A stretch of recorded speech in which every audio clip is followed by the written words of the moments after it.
Hey guys, so for today's video, I really want to talk about why can't characters in media just stay single? Because I'm just getting really tired of the will they won't days, or just getting together and then breaking up and then getting back together again. It's just friends friends. I'm tired of the love triangles. I just find it so unnecessary, and it's messy. And I like mess, but I don't like mess where it's like the center of the show, and it just makes me not want to watch it anymore. But anyways, for the examples I'm gonna give y'all today is from Voltron, Legends of Korra, and Naruto. So first is Voltron. So I'm rewatching Voltron right now, and while I'm rewatching it, I'm really thinking back on all the things that happened in the later seasons, aka Lawrence. So I honestly didn't really ship anything when I was watching Voltron. I didn't really care to, because it's I'm not watching it to see who gets together. I'm watching it for the plot. But Lawrence is something that I just did not see happening, because one, Allura showed no romantic interest towards Lance at all throughout the entirety of Voltron until season 7 or 8. Literally the last 2 seasons of Voltron is when she started to show feelings for Lance. And I just find it very weird. Suddenly she goes from, Lance, you're not my type, to oh, Lance, you're really that guy. It's just very weird. Especially when you realize the time, the timing from when she was with Lotor, don't forget about that, to her getting with Lance. So let's count with our fingers, guys. What happened from when she was with Lotor from when she was with Lance? Let's count, guys. 1. I'm going to add a few things too. 1. We find out that Lotor is half Altean. We find out that Lotor isn't a quote-unquote bad guy. Also, Keith disappears. Keith disappears. We find out also Keith comes back visibly older, and we find out that Lotor actually committed genocide. Also, let's not forget, Lotor and Allura are dating now.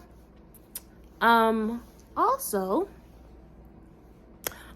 after that, Lotor is dead. He dies. And then Allura and the rest of the Paladins fall asleep for 2 years. So really, that whole event of finding out that Lotor, killed off a lot of Alteans should have felt like it was just yesterday. Because when they fell asleep and woke up, they didn't even know 2 years has passed. They didn't even know. So that's a whole lot in a span of not even a long time, because when Keith was out for his 2-year journey, whatever, that was probably only 2 weeks in regular space time. So that was not a long time, and let us not forget that Allura was dating a half Goran. She hated Gorans. She hated Gara people. She hated Keith, even though he didn't even know he was Gara. Let's not forget about that. So the entirety of that entire situation should have taken a mental toll on Allura more than it did. But no, we don't get to see the effects of what just happened. She gets one little kick out of Lotor, and that she calls it a day. And after that, she's like, oh, Lance, you're really that guy now. I really like you now. It's just no. That whole event just happened. It just happened. And now you're with Lance. It's just too much going on. You know what I mean? And that's why I feel the last 2 seasons of Voltron just feel so rushed, because too much things are going on right now. And it's just you're trying to put everything in. Too much is going on, okay? Okay, next is Shiro. Now, this is a pretty controversial topic, because we find out that Shiro was gay very weirdly in the show, because they give us this flashback in season 6 or 7 or 8. I don't really remember when they gave the flashback of him fighting with his fiance, who we didn't even know was his fiance, because they gave no context. Then after that, we find out that his fiance is actually dead. He's dead. And then Shiro cries. He cries. Yeah. Then we skip to him getting married to some random boy that we don't even know.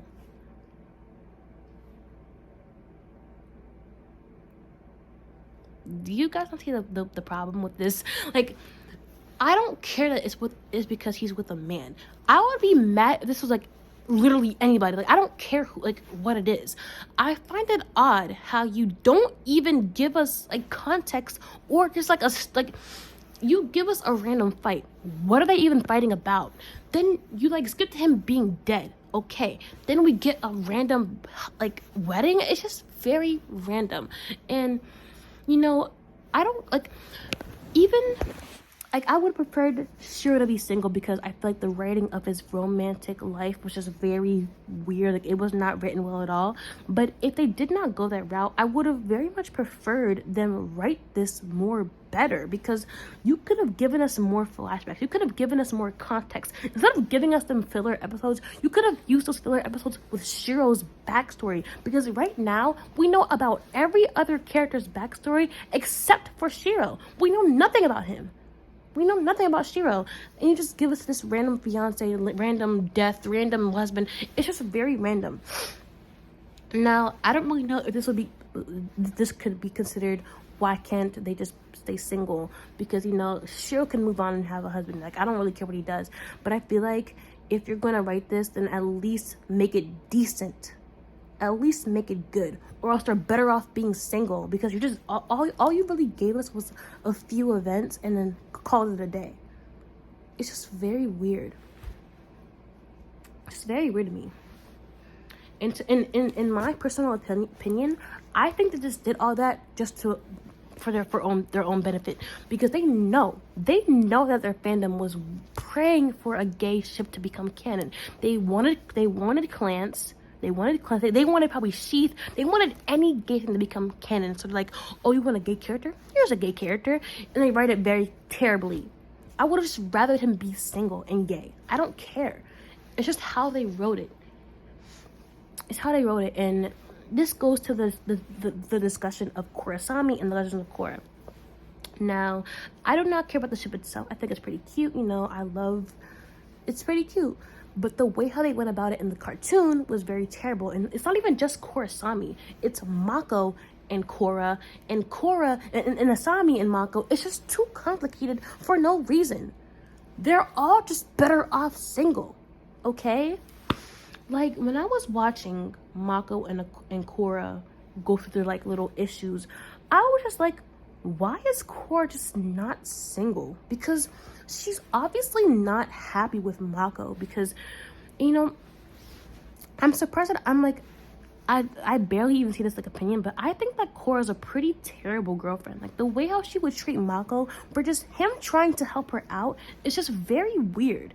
And if you're that mad that your boyfriend is just disagreeing with you, then why are you even still with him to begin with? Like, you're so mad, so just break up. Like, it's so much better than just having this little like will they won't they thing happen, because it's just very complicated and not fun to watch. Like, that's like one of the main reasons why I took a break from Korra, because I just couldn't see that. Like, it's just very awkward to watch, and it's just not fun. And then you give us, what are you doing? You give us Korra and Asami, and it's like, okay, but like, how did this happen? Like there's just no context. And it's like the same thing with Voltron. Like, there's no context at all. There's no context. And I just find it very odd. I find it really odd. Like, I don't have any problem with the ship itself. I just have a problem with how it was. A lot of these creators do not know how to make romance nowadays. Like, they don't know how to write it. And I would be fine with Kurosami if the build-up was better. Just like how I would be fine with, Clance or Lawrence or Shiro and his husband. I would be fine with all of these ships if they were built up better. Because if Clance became a thing, yeah, but I just don't think that it would be written well. Lawrence wasn't written well. Shiro and his husband wasn't written well. It's just all terrible romance. I just feel like, if you're gonna make it this terrible, at least just make them single. Also, I forgot to add this for Voltron, but I feel like it'd be more in character for Allura to, reject Lance, and Lance should, take that rejection and, get over it. You know, you can't always get with the person that you like. I think that would be a really good lesson to learn as well, that you can't always get with the girl that you want. But anyways, next is Naruto. So I actually don't really, I said kind of half and half with me, because Sakura and Sasuke, I don't like Sasuke at all. I don't like them together because I just feel like Sakura deserves way better. I can't see how, you know, she loves Sasuke. She really does. She loves him. But it's just like, could you still really be in love with Sasuke after, you know, he killed people, he became a terrorist, like he tried to kill Naruto, he tried to kill you? It's just very complicated. And you know, Naruto, I could, like, you could say the same thing about Naruto. Like, how, like, why is he so infatuated with Sasuke? And you know, I mean, I guess you could argue that, oh, you know, Naruto is like the brother of like Sasuke, like reincarnate. He probably was like kind of like bound to Sasuke because, like, you know, the past lives and stuff, whatever, and because of, you know, their childhood together. And you know, I guess you could say that. But for Sakura, I feel like there's like no excuse for that, because like for Naruto, like they have like a really complicated relationship. But with Sakura and Sasuke, like I just found it really odd. Like, I know you love him, but like, why do you still like what is to be likable about Sasuke? Like, I feel like for Naruto, when he was trying to save Sasuke, he wasn't trying to like, because he like, I can't explain, like he wanted to save Sasuke. For Sakura, like she loved him, but like I don't think that Sasuke was really, Naruto was really, you know, this conversation is very complicated. It's very complicated because I can't really, because if I don't like Sakura and Sasuke, I can't like Naruto and Sasuke either. But I feel like Naruto has a more excuse to why he was so bound to Sasuke more than Sakura was to Sasuke. I just don't like Sakura being with Sasuke because it's just like, I find it weird how, you know, she's still attracted to him. Yeah, the difference is Naruto isn't attracted to Sasuke. Sakura is attracted to Sasuke. I think that's what I was trying to get up to, and I just couldn't word it right. But I just find it odd how Sakura is still attracted to Sasuke after all of these things, and I just feel like it's not realistic at all. I feel like it would have shown a lot of development if Sakura actually got over her feelings for Sasuke and moved on. And you know, Sasuke, you know, he liked her when they were younger and Genin, but I feel like if Sasuke, because he still liked her after that too, I feel like it would have been more realistic if, you know, Sasuke realized like, oh, like she doesn't like me anymore. Like I actually really messed up now. Like I feel like that would have been better. Like you don't always have to get together. Like in Boruto, I just find it odd how, you know, they have kids or they're married, but Sasuke is barely home. Sasuke's barely home. Sarada even thought that Sakura wasn't her mom. Like, it's very weird, you know? Like, with Naruto and Hinata, it's different because Naruto, like, Boruto knows where his dad is. Like, he knows, like, he could just go to the Hokage's office. But with Sarada, she doesn't even know where he is. Like, if it's getting to the point where she's confused about whether or not her mom is her mom or not, I just feel like a lot of this could have just been, like, solved if Sakura never even got with Sasuke to begin with. But that's just my thing, my opinion. It's my opinion. But yeah, I just don't feel the need of making everything canon, because you don't have to make everything canon to make a good story. Like, you don't have to get married and have kids at the end of the story every single time. You could always just be single, you know. Ross and Rachel. Yeah, I stopped watching Friends because I cannot take Ross and Rachel's will they won't they. It's actually infuriating. I honestly would have rathered her being with Joey more than, was it Joey? I think it's Joey. Is it Joey? I don't know his name. I think it's Joey, but I might be wrong. It's the other guy, you know, who likes Rachel. Yeah, but yeah, that's my feelings on it. Thanks for watching.